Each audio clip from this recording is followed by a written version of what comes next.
For millions of couples, starting a family isn't always easy due to infertility issues. Many have to undergo the in-vitro fertilization process. Add that to a pandemic, and that makes the usual 20 to 35% success rate even harder to reach. We'll meet one couple whose journey started on a rough note, but now they are ready to tackle this new challenge in a whole new world thanks to the Advanced Reproductive Endocrinology and Fertility Clinic here at the University of Kansas Health System.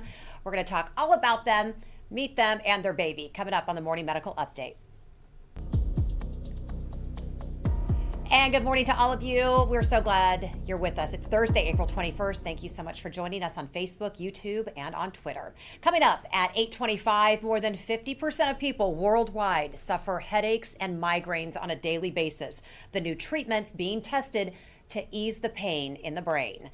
At 8:15, Dr. Dana Hawkinson joins us with the latest in COVID news and our COVID count. But first, turning heartache into triumph. A couple suffers a devastating setback, only to then have COVID slow their plans down yet again. They share their story and hope for other couples trying to build their family. Get your questions sent into us on YouTube, Facebook, and the Medical News Network. You can find links to those right there on your screen. In-vitro fertilization, IVF as it's commonly referred to, has helped to bring more than 1 million babies into the world since it began back in 1978. In fact, the so-called first test tube baby, born in Britain, Louise Brown, turns 44 this year. And get this, the cost of each single IVF cycle can cost you anywhere from $10,000 to $15,000, depending on what your health insurance will cover. For one couple, their family plans didn't exactly go as planned. But instead of giving up when tragedy hit, they decided to try again in the middle of a pandemic. We had been trying for some time. Aaron and Josh Wersinski had already struggled with fertility.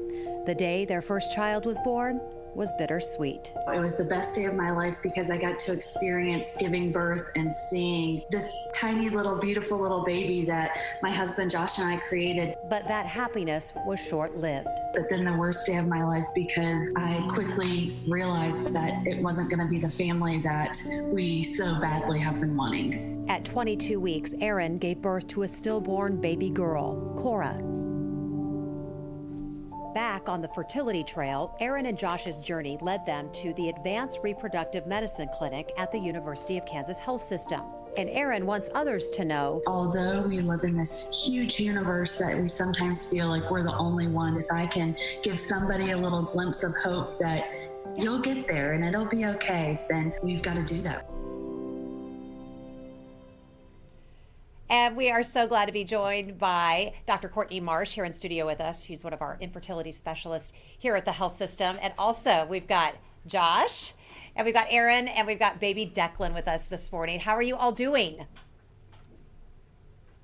Good morning. We're doing wonderful. Thanks for having us. So what is it like to be parents of this young man? I mean, it's been the best 9 months we've ever had. It was the whole dream's been worth it. This guy is just absolutely amazing. Well, he's doing such a good. What's that? As you can tell, he's gotten to the phase where he's ready to be on the move and doesn't love sitting still.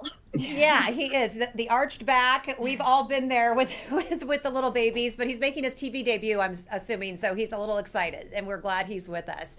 So I want to ask you both. You went through IVF during a pandemic. Part of that process was during this pandemic. Some of your process was put on hold. Tell us a little bit about what that experience was like for you. Yeah, so during that process of IVF, it's a time game. In your mind, you always have what a timeline's going to look like for creating a family. And when you run into barriers that in relation to fertility, that time game kind of isn't on your time clock anymore. So when COVID-19 came in the pandemic, that stopped even more. And so that time became even more precious. Is Declan done with us? He's over it. That's okay. I'm glad he was able to join us. I want to bring in Dr. Marsh, who helped treat you at the fertility clinic here. So how did COVID impact your practice? There were some pros and some cons. Absolutely. So at the University of Kansas Health System, we did have excellent communication and leadership on what was going on in the pandemic. So we were able to prepare, and no one was actually stopped in the middle of their IVF treatment, which was great. We were able to get everyone to have eggs or embryos frozen. So that was great. But a lot of people, when we did have to put a pause to focus all resources to COVID-19, did have to delay their fertility treatment, which was devastating for a lot of couples. A positive we did see, though, was that telehealth had increased access, and we were able to reach couples from all different areas. So that was really a pro. Dr. Marsh, I was really surprised to hear you say that there was quite a baby boom during this time. You really felt like people were kind of reprioritizing what was important in their life, and maybe starting a family was the right time, right? Absolutely. We've experienced growth with the pandemic, which was a little surprising to me, but I think there has been a reprioritization for couples of what's really important, and building a family seems to be a priority for many couples. Erin, let's bring you back in. Erin and Josh, both of you, just help us understand a little bit of just what's it like in the day of the life of someone experiencing infertility. How does that feel? There are just so many different emotions that go into that. First, you have to wrap your head around and accept that things aren't going to go out exactly how you planned. And you have to trust in people to assist you to help get you to your dream and your end goal. We were very fortunate to work with the University of Kansas, and there's such a wonderful team from day one. Josh and I remember walking out of there in such a scary process, but looking at one another and saying, we think this is going to work from the very beginning. So there's that piece to it, but then there's the time commitment of it becomes a full-time job of management of medications, weekly appointments, and really working together with your significant other to navigate this new journey. Erin, you and I kind of bonded when we did this story, a year and a half ago, because I too went through fertility treatments. Both of my children are IVF babies themselves, and it's hard when you watch other people have children so naturally.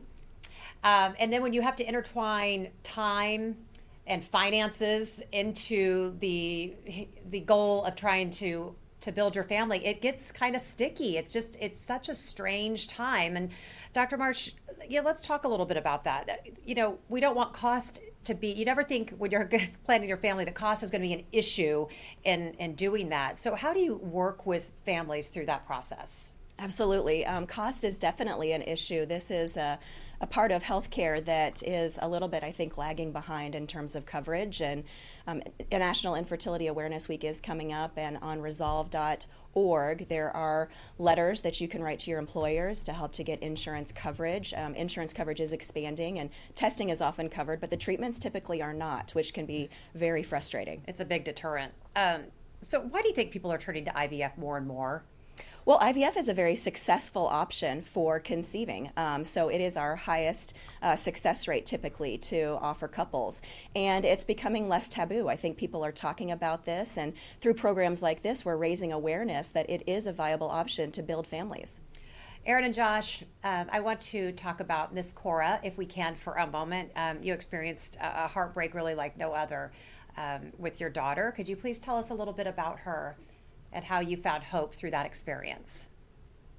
Yeah, so we began trying to create our family, and about a year into that process, with the assistance of some fertility medications, we finally got pregnant. And pregnancy was wonderful, felt great. We were just absolutely thrilled. And around 20 weeks, everything kind of came to a halt. At our 20-week scan, we realized that Cora was measuring small and didn't really know what that meant, so got sent for some additional testing and realized that Cora had trisomy 13 and a significant heart defect. Fast forward a few weeks later, around 23 weeks, I delivered Cora, and Josh and I got to spend a few hours with her and with our family, and really I think that pushed us to, that gave us that glimpse of what was this going to be like? What did being a parent now feel like? And pushed us even more that we've got to reach our goals of creating our family that we've always wanted. And I know Cora continues to be a big part of your life, and she's Declan's big sister, I think is how you refer to her. So, Dr. Marsh, how do you help support families through this emotional time, especially when they're coming off of something like what Josh and Erin went through? And again, trying to find that hope and move forward. Well, you're absolutely right. This can be such an emotional process, and studies have shown that they equate it to a cancer diagnosis. I mean, this is one of the most trying things that a couple can go through. So we do have psychologists that specialize in support for couples undergoing fertility. There are virtual support groups, again, through resolve.org, and we have counselors that can assist because it can be a very difficult journey. Let's talk about the stigma of IVF. Like I mentioned, my kids, I call them kind of miracles of God in science. But there could be a stigma of having issues starting a family. And Erin, Josh, talk to us a little bit about that. What did you have to overcome stigmas or have those conversations with people? I'm sure you got a lot of questions. Absolutely. Josh and I talked a lot about there's a lot of unintentional things that are said that can be incredibly hurtful for people that are going through this process of, well, when are you going to have a baby? Why haven't you had a baby yet? And then as people start to realize, oh, maybe this couple is struggling, comments like, it'll happen when you least expect it. Just stop stressing and it will happen. And so as somebody that's going through that, you've got to realize that those things aren't intended to be hurtful, even though they sometimes can. And you sometimes do feel so alone. And I think one of the biggest things that I realized is you're not alone. There are the statistics of families that are working through fertility issues is significant. And when you are able to find those support groups and people that have been through similar journeys, it really helps you throughout the process. Josh, talk to us from the male perspective. I think we often hear from women going through infertility issues, but it affects you just as much. So tell us what this experience has been like for you, how you two have supported each other. Yeah, for me specifically, it was very hard. Being a husband, I want to be with my wife, support her everything, especially this journey. Not being able to do that, not being able to go to the meetings or the doctor's appointments, having to several times sitting in my car for hours, video chatting is the only way I could find anything out. So it was very hard, but it also, it's hard to really put in words about how you feel because all you want is that family. And when you feel like you don't have control in your entire life, you've always wanted to have control over everything. It's hard, and it's extremely hard. We have a community question from Tiffany in St. Joe that I want to ask. Is there an age limit, Dr. Marsh, for IVF? Can you be too young? Can you be too old to receive this type of treatment? That's a great question. So in terms of a lower age, we do require someone to be 18 to be an adult to go through the IVF process. There are some exceptions to that rule for fertility preservation. But in terms of age limits on the upper end, success rates do go down in your 40s. So after the age of 42, success rates do start to drop. But is there a time, so you wouldn't allow it, but is there, the younger, does that matter? Even if you're in your mid-20s? I know people that are close to 40, Dr. Marsh, and people who are in their mid-20s. Are success rates just better because your body's younger? Correct. So the eggs do age. You are born with the eggs that you have. It's very different than sperm. So sperm is recreated and regenerated on a daily basis. You have a new sperm cycle every 3 months. But eggs are there. You have your highest number of eggs when you're in your mom's womb. So it's a little bit different game for women.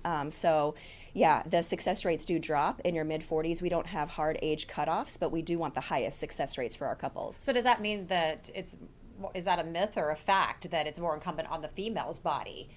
Since you said since eggs are aging constantly and sperm turns over, yes. What does that mean? Yes, that is a fact that the number one determinant of success rates with fertility is the age of the eggs. So that is a fact. All All right, Dr. Hawkinson is in the house with us today. Let's check in with him. He is our Medical Director of Infection Prevention and Control. He's joining us with some COVID news today and our numbers. Good morning to you. Yeah, hi. Hi. Yeah, I don't think this conversation's as engaging as what we were just hearing from our guests. So, but I'll try. We have right now 6 active infections in the hospital, with 2 in the ICU, 0 on the ventilator. Still 16 in that recovery period as well. So numbers for active infections, people actually being treated for COVID-19, are continuing to stay in that single digits. Hopefully they will continue to do that. Although we have noticed cases rise, we've talked about that for the first time today on the national outlook on the Washington Post website. I did see that the hospitalizations have increased a little bit. We know probably a lot of that is driven by the Northeast numbers. So we're going to hold steady and continue to hope that we have enough population immunity and individual immunity with everybody being up to date on their vaccination that we can really continue to keep those hospitalization numbers down. So we'll see what happens the next 7 to 10 to 12 days as far as that goes. But hopefully overall we can keep people out of the hospital. And then now again, we've mentioned this before, if you have symptoms, get tested early, get treatment early. We know that there is a good supply of Paxlovid and Molnupiravir out there, also with the monoclonal antibodies, so that is the best thing to do, especially if you're high risk. Couple quick things I want to ask you about. Omicron was more severe for unvaccinated children, 5 to 11. That was a study that was out. What can you add to that? Yeah, that was I think that was the MMWR article published by the CDC this week, and what that continued to show is that those children that are unvaccinated, and this is why it's so important that if your children are of the age to be vaccinated, please get them vaccinated. They had a significantly higher chance of going to the hospital, having severe COVID, and also those children with comorbidities as well, so obesity, diabetes, things like that. Also, that continues to be a risk factor as well. I think it just goes back to saying that those people that are vaccinated, and now, again, with children, we're not looking at the booster doses, 5 to 11, so just get them those vaccinations, get their vaccine doses, keep them protected, not only from hospitalization, severe disease, but also likely to have protection against long COVID as well. All right, I have an update for you. I told you that Dominic had to get a COVID test yesterday. He was not happy with me, but I knew I had to do it. But anyway, he is negative, so he did go back to school today, and but it's kind of tough to know what to do, you know? So we did the home test. It came back negative, but I needed that PCR to make sure. You know, and we're still waiting for the children 5 and below, certainly, to get vaccinated. Hopefully that will come within the next couple months. We know that they are looking and assessing all of that data, but I think that also goes, now if you have problems with Dominic in the future and he's being a bad boy, just tell him he's going to have to go get a COVID test. I think that might work for all the parents out there. Well, I feel bad. I told him that, I said, we did the home test, and of course that's much gentler. And then we went to Dr. Lauer's office, and he was screaming. So we had to go, we loaded up on McDonald's afterwards. I hate to admit it. Yes, I owed him big time. He was not happy with me. Yeah. Okay. So another thing I wanted to ask you about is Justice Department to appeal decision lifting mask mandates on planes, trains, if the CDC deems that rule necessary. Thoughts on that? Well, I think they have deemed it necessary. We know that this ruling by this judge was a legal ruling, and based on legal and semantics. It was not based on public health guidance nor medical guidance. We know that masks continue to work. We know that restrictions overall have come down. We know that the virus continues to circulate. What we've also seen is that the cases overall are going up. And so I think it is important to continue to mask in those high-risk situations. If you are high risk as well, again, the best thing is to be vaccinated and up to date, but you can always decline to go into some of those high-risk situations. Now, if you're traveling, that is one thing you really can't avoid because you are going to be around a lot of people, whether that's in the airport, the bus station, the train station, whatever that may be. If you are in a city that has subways and on mass transit, it's extremely important. Continue to wear your mask. We know that masking with vaccination overall is the best thing to help prevent illness and especially hospitalization and severe illness. All right, we'll check back with you here in a few moments. Next week is National Infertility Week, though. We are back with Dr. Courtney Marsh here in studio, who may be able to do a little myth busting for us to answer some of these questions. So I want to ask you this, doctor. So fact or myth, I cannot afford to see a reproductive specialist and heard if they recommend IVF. So talk to us a little bit about if you've been recommended to, that's how I was. Somebody told me to go there. First, what, ding, ding, ding. I can't afford that. Help us through the finances of it. Yeah, absolutely. I feel that that's a common myth, that all we do is IVF, and it actually is less than 3% of the services we offer. So IVF is highly talked about, and it's a very successful option for some couples, but we help a lot of couples conceive without IVF. So that is a myth. The other thing is that the testing is typically covered by insurance companies. So it is a myth that you can see us and it's all going to be out of pocket. The treatment is another situation, but testing is typically covered. So IVF, expensive. It can be if insurance doesn't cover it. But you're saying there are other options before you get to like IUI. Talk to people about that there are other routes to go before you have to go the IVF route. Correct. For a lot of couples, IVF is not needed. So we help people conceive with medications to boost their ovulation, helping with what you just talked about, IUI, which is an intrauterine insemination where we wash the sperm and put the sperm into the uterus. So we do have a lot of other options that we can explore with couples to help them conceive. All right, you did talk about this a little bit before, the male-female factor, but fact or myth, I don't need to get a sperm analysis because I've already had children. Yes, I hear this a lot. I have, children, and so I definitely have sperm, and that may be true. And the effect of age on sperm is less than the effect of age on eggs. But this is a myth that you don't need to get a semen analysis because things can change for sperm health as well. And people often forget about the sperm. So it does take egg and a sperm to be able to conceive, and we don't like to forget about the sperm. This fact or myth has been a big question throughout the entire pandemic. COVID-19 vaccination can change your periods and hurt your fertility. Yes, absolutely. So there was a great study that came out on this, and it is true that with your cycle in terms of getting the vaccine, that cycle can be delayed, and you can have a long cycle. So you can have menstrual disturbances with that first cycle within your vaccine. But after that, cycles went back to normal. So fertility is not disrupted on the male or female side with vaccination. So that's a pro. Josh and Aaron, what questions did you have before you went down this road? I'm sure you had many. We did. We had, just from the whole process of the financial piece, what are the steps that we take. We, as Dr. Marsh talked about, we started with not IVF from the beginning. We went through and then ended up doing IVF due to not having success on the other routes. So we had questions about how long would it take, the cost of it, all the different medications, how do we inject those and when do we take them? So every little thing you can think of, we had a question. Looking back now, though, what was your biggest challenge? What, emotionally or physically? I think our biggest challenge was definitely emotionally. Physically, yes, there are things that your body experiences during that time, but emotionally, just that unknown. Is this going to work? And, after experiencing what we did with Cora, it was even more scary of, are we going to have what happened then happen again? So I think that emotional piece was the most difficult, and remaining strong partners with one another and supporting one another, but also relying on our support system. That was our medical team, that was our family, that was our friends, and understanding that we had a strong support system to help us through this. That's a big factor, the support, right, Dr. Marsh? Absolutely. All right, let's see if there's any reporter questions on the line before we get going. All right, we've got some community questions coming in.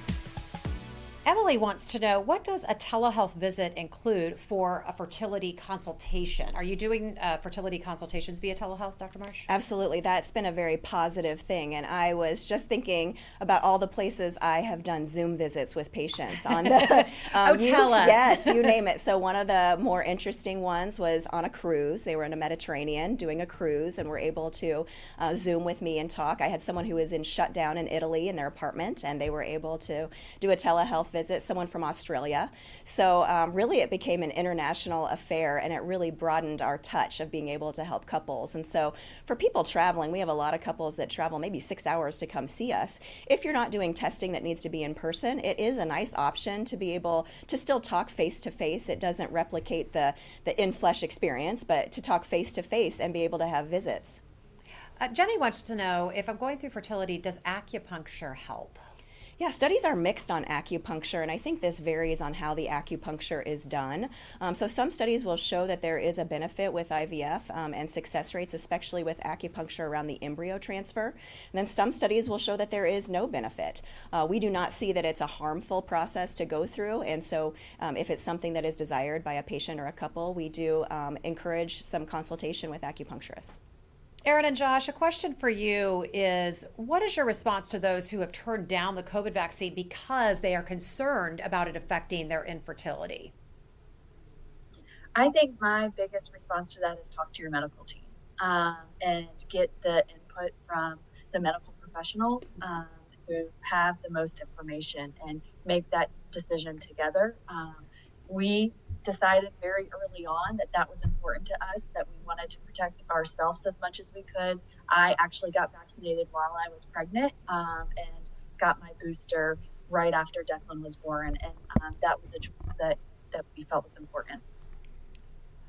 All sorts of right answers in that response, Erin. We're very proud of you. And you're giving the advice to go to the medical professionals and get the right information. What kind of questions are you getting, Dr. Marsh, and how are you having that conversation with your patients? Yeah, lots of questions about the safety of the vaccine. And, from the beginning, it was a little bit hard for us to answer some of the questions. I mean, we did have some data from the Johnson & Johnson vaccine with some empiric pregnant data, but pregnant patients were not included in the initial trial. So it was a little bit of talking about the unknown, which was scary. But now we know, and we have a lot more data, that the vaccines are very safe and they do prevent severe illness and ICU stays. And, like you were just talking about, Erin, by giving that booster right in that postpartum period, you were able to provide some immunity to your baby through breastfeeding if you breastfed. So there's some really positive things with vaccination, and so we're very pro-vaccine.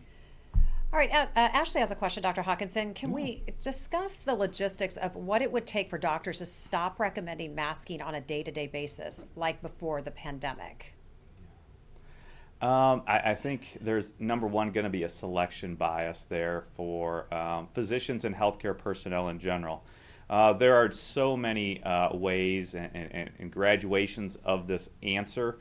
Certainly I think the first thing to do is take in your risk. And I think certainly if you are the younger population, you probably have less risk of hospitalization and severe disease. If you're in that older population, then you're going to be at higher risk. And so what is it going to take for physicians to stop recommending that? I think it goes to that individual patient, and that also kind of some of that information from that individual physician as well. Again, I think for some people, if you are wanting to get out and to be in doing things like pre-pandemic without the mask, and as long as you're vaccinated and up to date, that can be okay. But there is still that risk for those other populations as well. So I think that answer to that question is complex, and I think it deals with, number one, that individual patient, especially their vaccination status, and then that physician as well.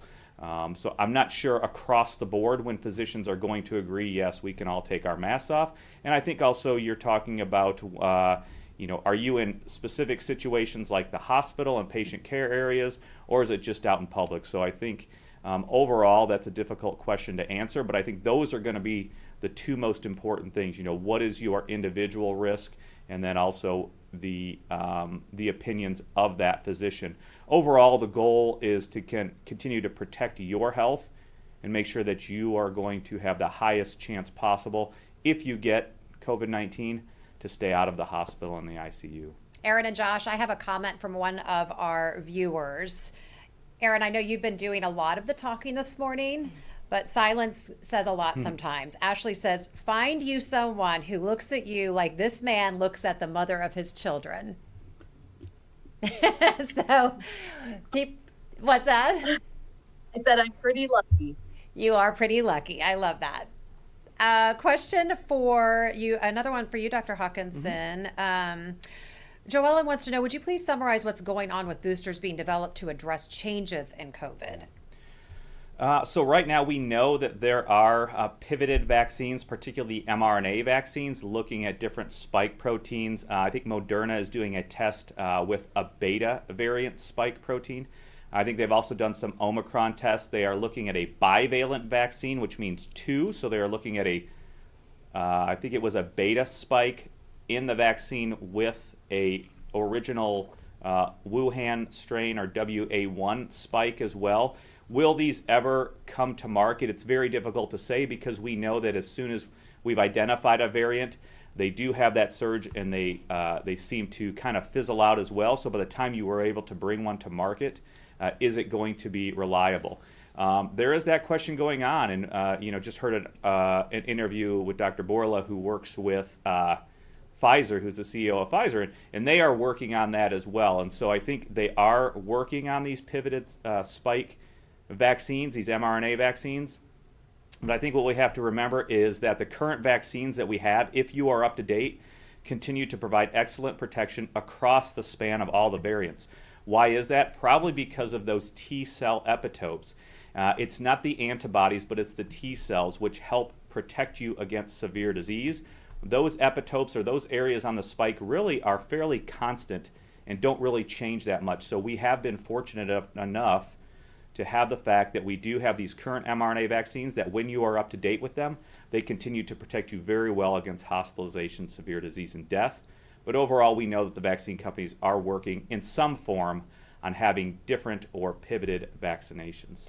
We have new information on migraines coming up here in just a moment, but I want to get final thoughts from our guest today. Dr. Marsh, I'll start with you. Perfect. Well, as you said, it is National Infertility Awareness Week coming up, and the first thing I would like to share is that we are not scary people. So please come see us. If you are concerned about your fertility, if you're struggling to conceive, come see us.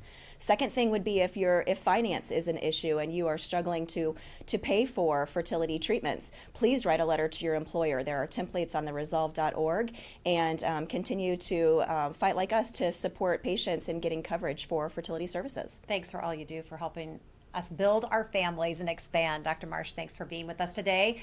Also, thanks for being with us, Declan, Erin, and Josh. So glad to see you all doing so well. Final thoughts and maybe your advice to couples going through what you went through. I would say, although it does feel stressful and you feel all alone during this process, you're not alone. There are plenty of support groups out there. Find one. I know my wife loves to journal it. We talk about all these things. Communication's key in these situations. And work with the University of Kansas. They were absolutely fantastic. I couldn't have been happier with what we got from them. Josh, thank you. Erin, your final thoughts. I would just echo what Josh said. Make sure that you have a strong support team. Get with the medical team that you trust, and that in the end, it might be difficult. It might not take every step that you expect it to, but hopefully in the end, you'll get to the outcome that you want. Thank you both so much. Take care, Declan. Josh, keep gazing at your wife the way you do. It's much appreciated. She deserves it. And we'll stay in touch. Okay, Erin? All right. Thanks so much. Thank you so much. Dr. Hawkinson, final thoughts? Yeah, I think there were such great questions today on vaccination and masking. We know that there are still vaccination experiments going on, looking at pivoted vaccines, like I said, looking at the best way to protect us. Will that be with different vaccination? What is that schedule going to be? Is it a yearly thing? Is it less? Those are all questions that are being looked at. Hopefully we'll have answers to some of those soon. The other question about masking, again, I think what we've seen from this, again, legal semantic argument and getting away from that mask mandate rather than a public health or medical ruling is that there are no mask mandates currently, especially for travel. And so it is up to you as an individual to really understand your own risk. And the best way to protect yourself from coming to the hospital is to continue to be up to date with your vaccination. Wear those masks in those places where you may feel uncomfortable. Maybe you have to avoid some of those situations, but it's really now understanding your risk and what you feel comfortable with and judging that. So as we move forward, we'll see. We know that the Department of Justice will be appealing that ruling. But until then, just please understand your risk. You are always welcome to wear a mask, and that will help reduce infection and disease as well. Thank you so much. Yeah. Dr. Dietrich Ford, neurologist here with the Health System, is joining us now. Well, if you suffer migraines or chronic headaches, you know it is the worst, but do they run in the family? Are all family migraine sufferers created equal? That's why we have you on this morning to kind of help us figure this all out. So, Doctor, good morning to you. Do you see migraines running in families? And if so, do they present in the same way or can they be different? Sure. So we definitely see migraines running in families. It's interesting how it can change, though. Some will start early in childhood, some will start later in the 20s, and some even later in the 60s. People can have migraine with or without aura, and the auras don't always have to run together in the family. There are some specific types of migraine with hemiplegia, so that's a very specific and different type that has potentially some underlying other genetic abnormalities associated with that, and those definitely run in families. So we see different ages, we see different presentations, but typically if someone has migraine, there's somebody else in that family that's had it as well. So does the medication used for one family member work for the others? Treatment must be different for everyone. Yeah, that's always a really interesting conversation in clinics that people will tell you that this medicine worked really well for this family member and I really want to try it. I'm never against trying it as long as it's a safe medication for that patient.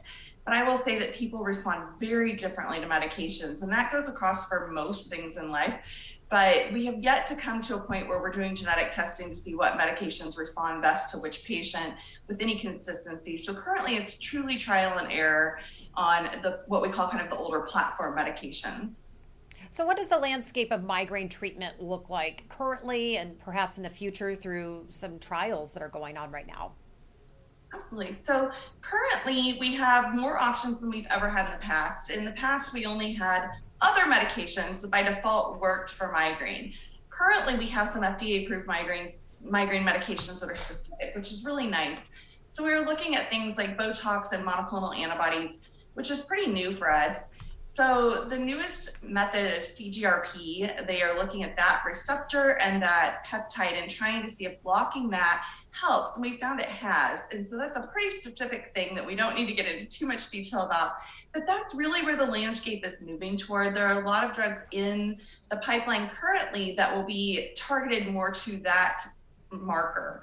And the other things that they are looking at are other serotonergic receptors that maybe don't have as much risk for serotonin syndrome or cause as much vasoconstriction, which is what we worry about, the blood vessels getting too tight or too small, which is what some of our current medicines can do. So a lot of patients are left without a choice because they have underlying cardiac disease or have had a stroke or TIA in the past, and we are unable to use those meds.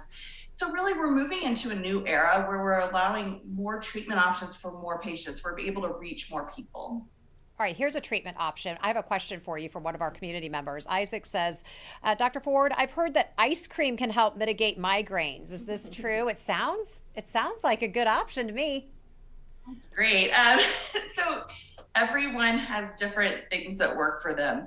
Some people, ice cream makes it worse. Some people, it makes it better. There was a little fun, I don't know that I would call it a real study, but a fun just kind of case series that they looked at with that. And some people did get better with ice cream, but it's very different for each person. I highly recommend that if you have migraine, you talk to your physician, because there are so many options available to decrease the disability and suffering from those. Okay, that might be a very temporary thing that makes you feel good, but we will come see you if we are not feeling well. Dr. Dietrich Ford, thank you so much for sticking around with us today. Always good to see you. Thank you.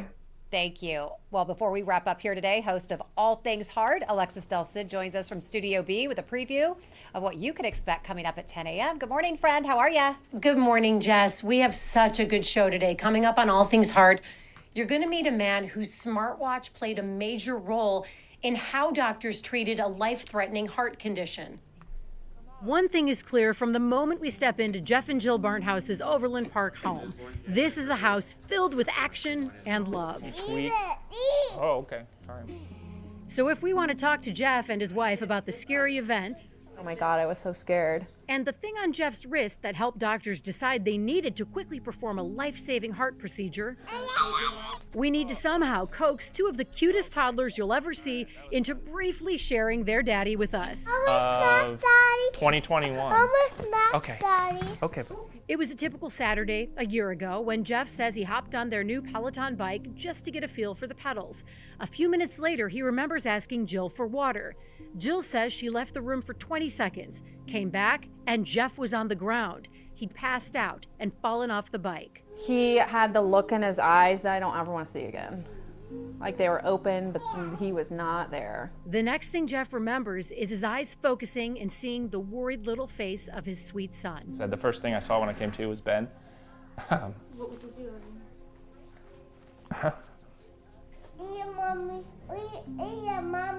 He was just standing there, kind of looking down at me. But yeah, it was scary, but Dr. Sheldon really put a plan in place that helped a lot. Yeah, it was, I'm just very thankful. Jeff was rushed to the ER. He didn't know it at the time, but the doctors there would make some crucial decisions based on the treasure trove of information contained in Jeff's smartwatch. It would directly impact the course of action they took, including making Jeff a priority patient and performing a cardiac ablation on him shortly afterwards. Daddy.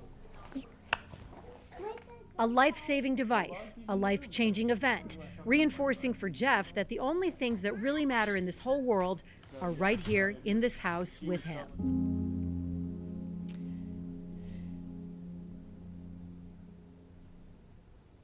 So coming up at 10 a.m., you're going to meet the cardiologist who helped save Jeff's life.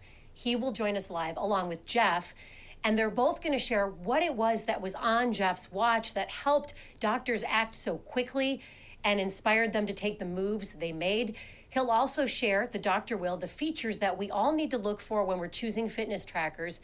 And you'll get to see video of a heart procedure just like the one performed on Jeff and hear from Jeff about what life is like for him today. That's all coming up on All Things Heart at 10 a.m.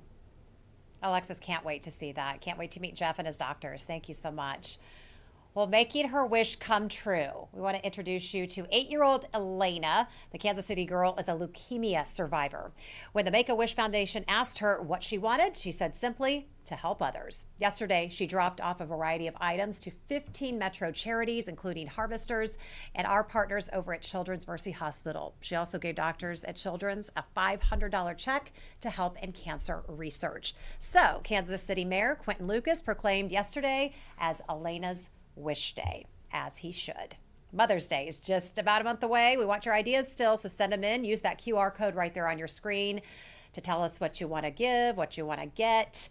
We'll share those ideas. You could also email us here at the Medical News Network at kumc.edu. All right, thank you so much for being with us today. Don't forget, you can catch our shows anytime by logging on to Facebook, YouTube, and on Twitter. Everyone, have a great Thursday. Coming up tomorrow on the Morning Medical Update, journalists covering the pandemic had more than the virus to overcome. How do they keep staff safe and cut through the information? Join us Friday to learn more about what happened behind the scenes to cover a once-in-a-lifetime pandemic. See you at 8 on the Coming up tomorrow on the Morning Medical Update. Journalists covering the pandemic had more than the virus to overcome. How do they keep staff safe and cut through the information? Join us Friday to learn more about what happened behind the scenes to cover a once-in-a-lifetime pandemic. See you at 8 on these social media channels. Subscribe to our Morning Medical Update and Open Mics with Dr. Stites podcasts. Now, everywhere podcasts are available.